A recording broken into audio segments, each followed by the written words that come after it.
আমার এখন ৩৫ সপ্তাহ চলতেছে। সময় ঘনিয়ে এসেছে, তাই খুব বেশি টেনশনও কাজ করতেছে। রক্ত দেওয়া হয়ে গিয়েছে, কিন্তু ইউরিন দিতে গিয়ে একটা সমস্যায় পড়ে গেলাম। মাঝে মধ্যে উনি এরকম অদ্ভুত আচরণ করে যে কি বলবো, মেজাজটাই খারাপ হয়ে যায়।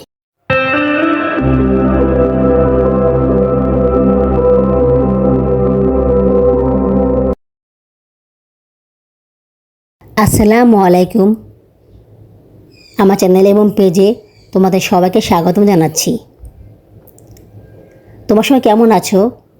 আশা করি আল্লাহর মধ্যে ভালোই আছো। আমিও ভালো আছি আলহামদুলিল্লাহ।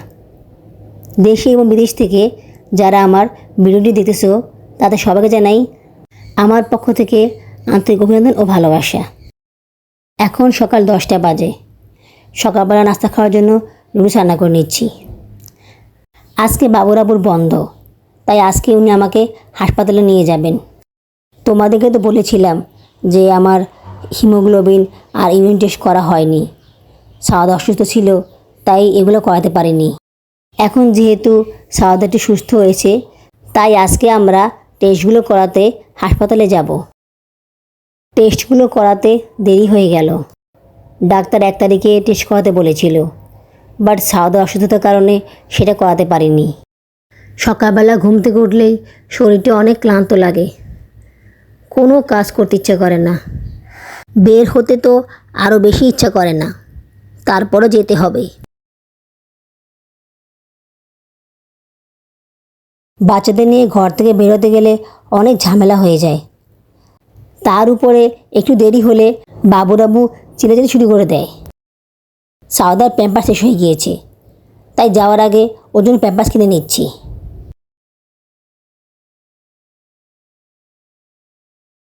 হাসপাতালে চলে এলাম, ইবনে সিনা মেডিকেল হাসপাতাল। তোমাদেরকে তো বলেছি আমি এখানে আমার সকল প্রকার ট্রিটমেন্টগুলো করাই। এখানকার সার্ভিসটা অনেক ভালো, আর এটা আমাদের বাসা থেকে একটু কাছেও। বাবুরাবু সাথে থাকলে বাচ্চাদেরকে রাখার টেনশন থাকে না, কিন্তু আমার হাঁটাচলা করতে অনেক কষ্ট হচ্ছে। পেটটা আগের থেকে অনেক ভারী হয়ে গিয়েছে। একটু হাঁটলেই অনেক ক্লান্তি লাগে, বেশিক্ষণ হাঁটতে পারি না। বাবুরাবু দোতলায় চলে গিয়েছে। দোতলায় গিয়ে পেমেন্ট দিয়ে রসিদ নিয়ে আসবে। যেহেতু আমি একটু অসুস্থ ফিল করতেছি, তাই আমি বাচ্চাদের নিয়ে নিচতলায় অপেক্ষা করছি।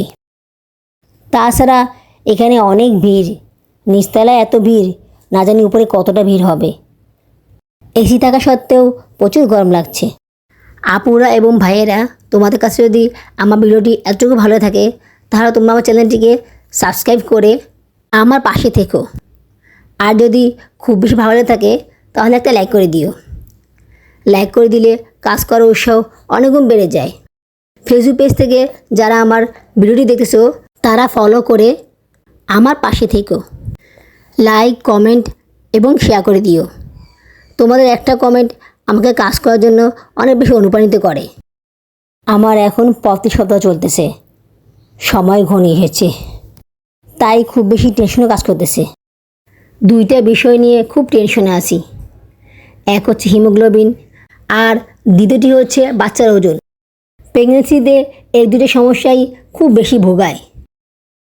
রক্তের হিমোগ্লোবিনটা অনেক বেশি গুরুত্বপূর্ণ সিজারের ক্ষেত্রে, কারণ সিজারের সময় অনেক বেশি রক্তক্ষরণ হয়, তাই রক্তটা পর্যাপ্ত পরিমাণে থাকতে হয়। একটু কম হলে অনেক সমস্যা হয়ে যায়। প্রেগনেন্সি শেষের দিকে রক্তটা অনেক বেশি কমে যায়, তাই টেনশনটা আরও বেশি করে হচ্ছে।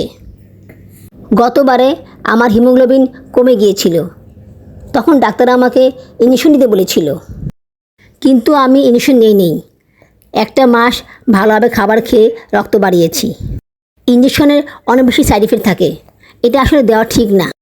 আবার বাইরে কারো থেকে রক্ত নেওয়া ঠিক না, সেক্ষেত্রেও সমস্যা হতে পারে। গতবারে যখন অ্যানামিলিসিন করেছিলাম তখন বাচ্চার ওজন ঠিক ছিল, কিন্তু এখন মনে হচ্ছে ওজনটা কম আছে, কারণ পেটটা খুব বেশি বড় হয়নি। তাই খুব টেনশনে আসি। ডাক্তারের কাছে গেলে ডাক্তার আবার আলট্রা করতে দিবে, তখন বেবি ওজন বোঝা যাবে। রক্ত আর ইউরিন দেওয়ার জন্য স্যাম্পল রুমে চলে গেলাম। এই রুমটা চেঞ্জ হয়েছে, আগে এটা ওই কোনায় ছিল, এখন এখানে নিয়ে এসেছে। রক্ত দেওয়া হয়ে গিয়েছে, কিন্তু ইউরিন দিতে গিয়ে একটা সমস্যায় পড়ে গেলাম। ইউরিনের যে টুলটা দিয়েছিল ওই টুলটা ফুটা ছিল, যার কারণে ইউরিনটা নিতে পারিনি। মহিলাকে বলার পরে উনি টুলটা চেঞ্জ করে দেয়, কিন্তু তারপরে তো আর ইউরিন হয়নি। এদিকে বাবুরাবু কাজ আছে, উনি যাওয়ার জন্য অস্থির হয়ে গিয়েছে, কিন্তু আমার ইউরিন না আসলে আমি কি করব? উনি কিছুতেই বুঝতে চাচ্ছেন না, অপেক্ষা করতে যাচ্ছেন না। আমি অলরেডি 3 বোতল পানি খেয়ে ফেলেছি। পানি খাওয়ার কারণে পেট ফুলে গিয়েছে, হাঁটতে পারছি না, এদিকে বমিও আসতেছে। 5-10 মিনিট তো অপেক্ষা করতেই হবে, কিন্তু উনি এটা কোনোভাবেই বুঝতে চাচ্ছেন না, উল্টো আমার সাথে চিল্লাচিল্লি করতেছেন। আচ্ছা, ইউরিন না আসলে আমি কি করব তোমরাই বলো। কি একটা ঝামেলায় পড়ে গেলাম। আমি বলেছিলাম তুমি তোমার কাজে চলে যাও, আমি ইউরিনটা দিয়ে বাচ্চাদের নিয়ে বাসা চলে যাব, তাতেও উনি রাজি হচ্ছিলেন না। মাঝে মধ্যে উনি এরকম অদ্ভুত আচরণ করে যে কি বলবো, মেজাজটাই খারাপ হয়ে যায়। তারপর উনি কিছুক্ষণ বসার পরে ইউরিনটা দিয়ে আমরা বাসা চলে আসলাম। দুপুর হয়ে গেছে, বাচ্চাদের খুব ক্ষুধা লেগেছে, তাই বাবুরাবু ডিম খিচুড়ি কিনে দিয়েছে। ডিম খিচুড়ি খেতে আমার কাছে ভালো লাগে না। আমি চুলায় ভাত বসিয়ে দিয়েছি, ভাত হয়ে গেলে ডিম ভাজি করে খেয়ে নিব। শরীরটা ভালো লাগতেছে না, খুব ক্লান্ত লাগতেছে। সন্ধ্যাবেলা বাবুরাবু রিপোর্ট নিয়ে আসবে। রিপোর্টে যে কী লেখা থাকবে সেটা নিয়ে খুব টেনশনে আসি। হিমোগ্লোবিন নিয়ে খুব চিন্তায় আসি। হিমোগ্লোবিনের পয়েন্ট যদি কম থাকে তাহলে তো অনেক সমস্যা হয়ে যাবে। প্রথমবারে হিমোগ্লোবিনের পয়েন্ট 10 ছিল, এবার যে কত হয় আল্লাহই জানে। আপুরা, তোমরা আমার জন্য দোয়া করো, রক্তের হিমোগ্লোবিন যেন ঠিক থাকে। আজ এইটুকুই। আমার আজকের ব্লগটি তোমাদের কাছে কেমন লেগেছে আমাকে অবশ্যই কমেন্টস করে জানাবে। আগামী ব্লগে দেখা হবে, সেই পর্যন্ত তোমার সবাই ভালো থেকো, সুস্থ থেকো, আমার জন্য দোয়া করো, আমার বেবিদের জন্য দোয়া করো। আল্লাহ হাফিজ।